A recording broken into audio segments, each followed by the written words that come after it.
Good morning, welcome to exam today. મિત્રો 18 જાન્યુઆરી 2026ના relative current અફેર્સની ડિસ્કશનના વિડીયોમાં આપણે કરવાના છે, તો છેલ્લે સુધી વિડીયો સાથે બની રહેજો. કરંટ અફેર્સ ઇમ્પોર્ટન્ટ ટોપિક છે, દરેક એક્ઝામમાં પ્રશ્ન પૂછવામાં આવે છે. ટોપિક પર આવીએ. 18 જાન્યુઆરી 2026 ક્વેશ્ચન નંબર 1 છે, રાષ્ટ્રીય સ્ટાર્ટઅપ દિવસ ક્યારે ઉજવવામાં આવ્યો? તો મિત્રો હાલમાં 16 જાન્યુઆરીના રોજ રાષ્ટ્રીય સ્ટાર્ટઅપ દિવસ મનાવવામાં આવ્યો છે. ભારતમાં 16 જાન્યુઆરી 2026ના રોજ રાષ્ટ્રીય સ્ટાર્ટઅપ દિવસ ઉજવવામાં આવે છે, જે સ્ટાર્ટઅપ ઇન્ડિયા પહેલની 10મી વર્ષગાંઠ છે. ઉદ્યોગ સાહસિકતાને પ્રોત્સાહન આપવા માટે 2016માં શરૂ કરાયેલા નીતિ આધારિત પહેલ હવે વિશ્વની સૌથી મોટી સ્ટાર્ટઅપ્સ ઇકોસિસ્ટમમાંની એક બની છે. સેકન્ડ છે, હાલમાં કયા દેશના વડાપ્રધાને રાજીનામું આપ્યું છે? તો મિત્રો યમન રાઇટ આન્સર છે. યમન પ્રેસિડેન્શિયલ લીડરશિપ કાઉન્સિલે વડાપ્રધાન સ્લેમ બ્રેકનું રાજીનામું સ્વીકારી લીધું છે અને દેશના વિદેશ પ્રધાન શાયા મોશેન જિંદાનીને નવા વડાપ્રધાન નિયુક્ત કરવામાં આવ્યા. 3 છે, હાલમાં ભારતે કયા દેશ સાથે મત્સ્ય ઉદ્યોગ અને જળચર ઉછેરમાં સહયોગ વધારવા માટે સંયુક્ત ઘોષણાપત્ર પર હસ્તાક્ષર કર્યા? તો મિત્રો ઇઝરાયલ રાઇટ આન્સર છે. ઇઝરાયલની વાત કરીએ આપણે તો ઇઝરાયલનું કેપિટલ છે યેરુસલેમ, ચલણ છે ઇઝરાયલી ન્યૂ શેકલ, પીએમ છે બેન્જામિન નેતન્યાહુ, પ્રમુખ એટલે કે પ્રેસિડેન્ટ છે મિત્રો આઇઝેક હર્ઝોગ. મિત્રો ઇઝરાયલે મિસાઇલ વિરોધી લેઝર સિસ્ટમ આર્યનવુડ સફળ પરીક્ષણ કર્યું. ઇઝરાયલ અદ્યતન જાસૂસી ઉપગ્રહ ઓફેક 19 લોન્ચ કર્યો. ઇઝરાયલ સંયુક્ત રાષ્ટ્રની 7 એજન્સીઓ અને આંતરરાષ્ટ્રીય સંગઠનો સાથે તાત્કાલિક સંબંધો તોડી નાખવાનો નિર્ણય લીધો. ઇઝરાયલ સોમાલીલેન્ડને સ્વતંત્ર રાષ્ટ્ર તરીકે ઔપચારિક રીતે માન્યતા આપનાર પ્રથમ દેશ બન્યો. ઇઝરાયલ ડોનાલ્ડ ટ્રમ્પને તેના સર્વોચ્ચ નાગરિક પુરસ્કાર ઇઝરાયેલી રાષ્ટ્રપતિ પદક ઓફ ઓનરથી સન્માનિત કર્યો. ઇઝરાયલના રોશ હસના ઉજવણી થઈ છે. આઈએમએ નેટકોન 2025ની 100મી રાષ્ટ્રીય કોન્ફરન્સ ક્યાં આયોજિત થઈ? તો મિત્રો એ થઈ છે અમદાવાદ ખાતે.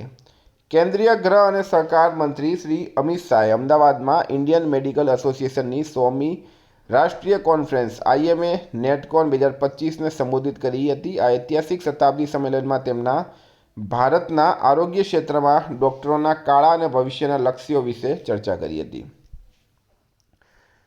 મિત્રો આવનારી તમામ પરીક્ષાઓ માટે એક્ઝામ ટુડેનું લેટેસ્ટ એક વર્ષનું કરંટ અફેર્સ, જેમાં તમને ટોપિક વાઇઝ કરંટ અફેર્સની પીડીએફ, છેલ્લા એક વર્ષની લેટેસ્ટ મંથલી કરંટ અફેર્સની પીડીએફ, 10,000થી વધારે પ્રશ્નો, ઇન્ડિયા ગુજરાત ઇન્ટરનેશનલ લેવલનું પૂરું કરંટ અફેર મળશે.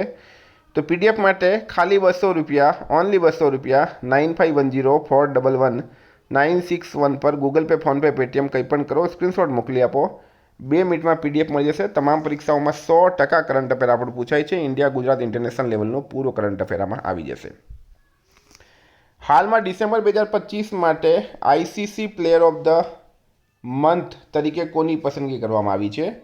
તો મિત્રો લોરા વોલવાર્ડ અને મિચેલ સ્ટાર્ક. બરાબર, ડિસેમ્બર 2025 માટે ICC player of the month તરીકે લોરા વોલવાર્ડ અને મિચેલ સ્ટાર્ક આ બંનેની પસંદગી કરવામાં આવી છે. લોરા વોલવાર્ડ મહિલા ખેલાડી છે સાઉથ આફ્રિકાની, અને મિચેલ સ્ટાર્ક ઓસ્ટ્રેલિયાના મિત્રો પુરુષ ખેલાડી છે.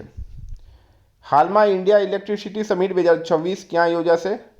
તો ન્યૂ દિલ્હી રાઇટ આન્સર છે. કેન્દ્રીય ઉર્જા મંત્રી મનોજ લાલે જાહેરાત કરી છે કે ઇન્ડિયા પાવર સમિટ 2026 19થી 22 માર્ચ 2026 દરમિયાન નવી દિલ્હીના યશોભૂમિ ખાતે યોજવામાં આવશે. 7 છે, હાલમાં પર્યાવરણ માટે પ્રતિષ્ઠિત ટાઇલર પુરસ્કાર કોને મળ્યો? તો ટોબી કિયર્સ રાઇટ આન્સર છે. અમેરિકન માઇકોલોજિસ્ટ ટોબી કિયર્સે છોડ અને ફૂગ વચ્ચેની ક્રિયા પ્રતિક્રિયાઓના મહત્ત્વ અને તેમને સુરક્ષિત રાખવાની તાત્કાલિક જરૂરિયાત વિશે જાગૃતિ લાવવા બદલ ટાઇલર પુરસ્કાર મેળવ્યો, જેને પર્યાવરણનો નોબેલ પણ કહેવામાં આવે છે. 8 છે, હાલમાં કયા રાજ્ય સરકારે ડિજિટલ ઇન્ડિયા ભાષીની વિભાગ સાથે એમઓયુ પર હસ્તાક્ષર કર્યા? તો રાઇટ આન્સર છે મિત્રો આમાં મધ્યપ્રદેશ સરકારે. બરાબર, રાજધાની છે મિત્રો ભોપાલ, મુખ્યમંત્રી છે ડૉક્ટર મોહન યાદવ, રાજ્યપાલ છે મંગુભાઈ સિંહ પટેલ. 9 છે, હાલમાં ભારતનો પ્રથમ સાર્વભૌમ એઆઈ પાર્ક કયા રાજ્યમાં સ્થાપિત થશે? તો મિત્રો એ તમિલનાડુ રાજ્યમાં સ્થાપિત થશે. તમિલનાડુ સરકારે 10,000 કરોડના રોકાણ સાથે ભારતના પ્રથમ સાર્વભૌમ કૃત્રિમ ગુપ્તચર પાર્કની સ્થાપના માટે સર્વમ એઆઈ સાથે એક સીમાચિહ્નરૂપ કરાર પર હસ્તાક્ષર કર્યા છે. આ પહેલનો ઉદ્દેશ્ય રાજ્યમાં 1,000 ઉચ્ચ કૌશલ નોકરીઓનું સર્જન કરવાનો અને એક વ્યાપક ઇકોસિસ્ટમ વિકસાવવાનો છે. 10 નંબર છે, હાલમાં વ્યક્તિગત ઇલેક્ટ્રિક વાહનો અપનાવવામાં કોણ મોખરે રહ્યું છે? એટલે કે પર્સનલી ઇલેક્ટ્રિક વ્હીકલમાં કોણ ટોપ પર રહ્યું છે? તો રાઈટ આન્સર છે મિત્રો આમાં કેરળ રાજ્ય. કેરળે ભારતની ઇલેક્ટ્રિક ગતિશીલતા યાત્રામાં શાંતિથી એક મોટો સીમાચિહ્ન હાંસિલ કર્યો છે. 2025માં કેરળે મુખ્ય ઈવી રાજ્યોમાં વ્યક્તિગત 4 પેંડાવાળા ઇલેક્ટ્રિક વાહનો અપનાવવાનો સૌથી વધુ હિસ્સો નોંધાવ્યો. મિત્રો 11 છે, હાલમાં અમેરિકા દ્વારા કયા દેશને પેક્સ સિલિકામાં જોડાવા માટે આમંત્રિત આપવામાં આવ્યું છે? તો અમેરિકા દ્વારા કયા દેશને પેક્સ સિલિકામાં જોડાવા માટે આમંત્રણ આપવામાં આવ્યું? તો રાઈટ આન્સર છે મિત્રો આમાં ભારત દેશને. બરાબર, ભારત રાઈટ આન્સર છે. ભારત.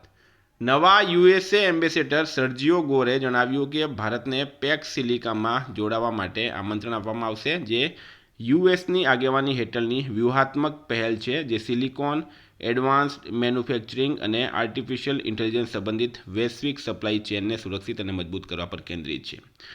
12 નંબર છે, હાલમાં ભારત અને ચીન વચ્ચે કયા વિસ્તારમાં બાંધકામને લઈને વિવાદ ઊભો થયો?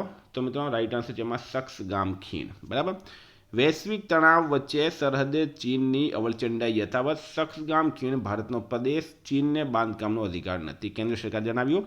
જમ્મુ કાશ્મીરમાં સક્સગામ ખીણમાં ચીનના નિર્માણ અને ડેવલપમેન્ટ પ્રોજેક્ટ્સ સામે ભારતે શુક્રવારે વિરોધ નોંધાવ્યો. ભારત સરકારે સ્પષ્ટ શબ્દોમાં કહ્યું કે સક્સગામ ખીણ ભારતનો ભાગ છે. હાલમાં કઈ ફિલ્મ ઓસ્કર એવોર્ડ માટે શોર્ટ લિસ્ટ થઈ છે? તો મિત્રો આ 3 ફિલ્મ યાદ રાખજો: Tanvi the great, Kantara chapter 1 અને હોમબાઉન્ડ. બરાબર, તો આ 3 ફિલ્મ ઓસ્કર માટે શોર્ટલિસ્ટ થઈ છે. ઓસ્કરમાં સૌથી આશા નીરજ દેવાનની ફિલ્મ હોમબાઉન્ડ પર ટકેલી છે. 98માં એકેડમી પુરસ્કાર માટે ફિલ્મ હોમબાઉન્ડની પસંદગી સર્વશ્રેષ્ઠ આંતરરાષ્ટ્રીય ફિલ્મની શ્રેણીમાં થઈ ચૂકી છે, પરંતુ હવે હોમબાઉન્ડ ફિલ્મની સાથોસાથ રિષભ શેટ્ટીની ફિલ્મ કાંતારા ચેપ્ટર 1 અને અનુપમ ખેરની ફિલ્મ તન્વી ધ ગ્રેટને પણ 201 સર્વશ્રેષ્ઠ ફિલ્મની યાદીમાં સ્થાન મળ્યું છે. 14 છે, હાલમાં બ્રિસ્બેન ઇન્ટરનેશનલ ટેનિસ ટુર્નામેન્ટ કોણે જીત્યું?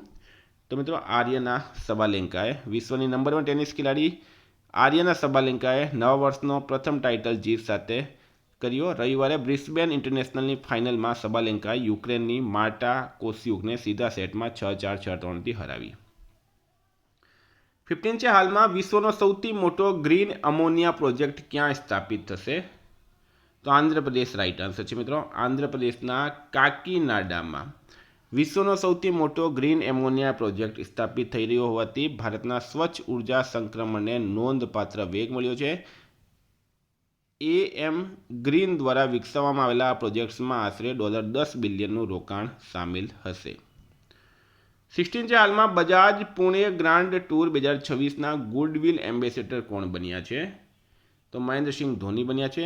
ભારત વૈશ્વિક વ્યવસાયિક સાયકલિંગ મંચ પર ઐતિહાસિક પદાર્પણ કરવા માટે તૈયાર છે. પુણે ગ્રાન્ડ ટૂર 2026 એ પહેલીવાર હશે જ્યારે ભારત આંતરરાષ્ટ્રીય સ્તરની વ્યવસાયિક રોડ સાયકલિંગ રેસનું આયોજન કરશે. આ પ્રતિષ્ઠિત ઇવેન્ટને વધુ ખાસ બનાવતા ભૂતપૂર્વ ભારતીય ક્રિકેટ કેપ્ટન MS ધોનીને તેમના ગુડવિલ એમ્બેસેડર બનાવાયા. મિત્રો વાત કરીએ તો ન્યૂ બેલેન્સના પ્રથમ ભારતીય રાજદૂત તરીકે જાહ્નવી કપૂરની નિમણૂક. જો થોડીક આપણે એમ્બેસેડરની વાત કરી દઈએ અહીંયા. બરાબર જી, તો ન્યૂ બેલેન્સ થઈ ગયું. પારાદીપ ફોસ્ફેટ્સ રાહુલ દ્રવિડને બ્રાન્ડ એમ્બેસેડર બનાવ્યા.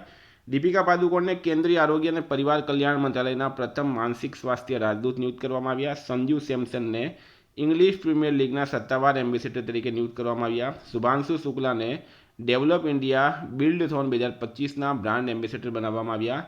શરદ કમલને એશિયન ટેબલ ટેનિસ ચેમ્પિયનશિપ 2025ના બ્રાન્ડ એમ્બેસેડર બનાવાયા. તો મિત્રો આ હતા કરંટના પ્રશ્નો. વાત કરીએ રિવિઝનની. તો 17 ડિસેમ્બર 2026 પર આપણે આવી ગયા. ભારતીય સેના દિવસ ક્યારે ઉજવવામાં આવ્યો? 15 જાન્યુઆરીએ. અમેરિકાએ કેટલા દેશો માટે વિઝા પર પ્રતિબંધ મૂક્યો છે? 17 ડિસેમ્બર નહીં મિત્રો, 17 જાન્યુઆરી 2026. બરાબર.